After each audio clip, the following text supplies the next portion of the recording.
പരിഗണിക്കവെയാണ് ഹൈക്കോടതിയുടെ ഉത്തരവ്.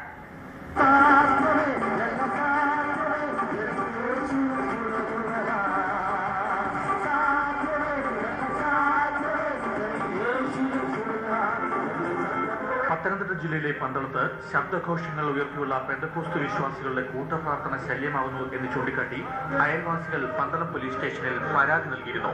ഈ പരാതിയിന്മേൽ നടപടികൾക്കായി പോലീസ് പെന്തക്കോസ്ത് വിശ്വാസികളിൽ ചിലരെ സ്റ്റേഷനിൽ വിളിച്ചുവരുത്തി മൊഴിയെടുത്തു. പോലീസ് നടപടി തങ്ങളെ മനഃപൂർവ്വം ശല്യം ചെയ്യുന്നതാണെന്നും മതവിശ്വാസവുമായി ബന്ധപ്പെട്ട ചടങ്ങുകളിലും മറ്റും പോലീസ് ഇടപെടുന്നത് തടയണമെന്നും ആവശ്യപ്പെട്ട് പെന്തക്കോസ്ത് വിഭാഗത്തിൽപ്പെട്ട വിശ്വാസികൾ ഹൈക്കോടതിയിൽ ഹർജി നൽകി. ഈ ഹർജി പരിഗണിക്കവെയാണ് കൂട്ടപ്രാർത്ഥനയ്ക്ക് കളക്ടറുടെ മുൻകൂർ അനുമതി വേണമെന്ന് ഹൈക്കോടതി ഉത്തരവിട്ടത്. ശബ്ദഘോഷങ്ങളോടെയുള്ള കൂട്ടപ്രാർത്ഥന ശല്യമാകുന്നുവെന്ന് കാണിച്ച് നിരവധി പരാതികളാണ് പോലീസ് സ്റ്റേഷനിൽ ലഭിച്ചിരിക്കുന്നത്.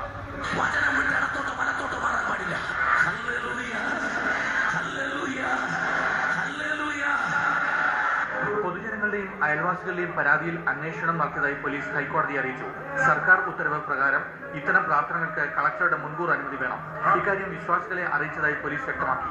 വിശ്വാസികളെ ശല്യപ്പെടുത്തിയിട്ടില്ലെന്നും പ്രാർത്ഥന തടഞ്ഞിട്ടില്ലെന്നും പോലീസ് കോടതിയെ അറിയിച്ചു.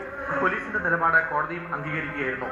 കളക്ടറുടെ അനുമതി ലഭിച്ചാൽ കൂട്ടപ്രാർത്ഥന നടത്താൻ ഇപ്പോഴത്തെ വിധി തടസ്സമാകില്ല എന്നും ഹൈക്കോടതി വ്യക്തമാക്കിയിട്ടുണ്ട്.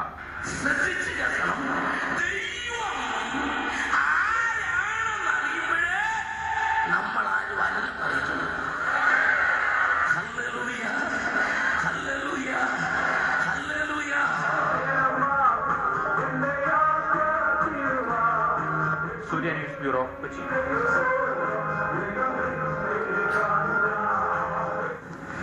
വിവിധ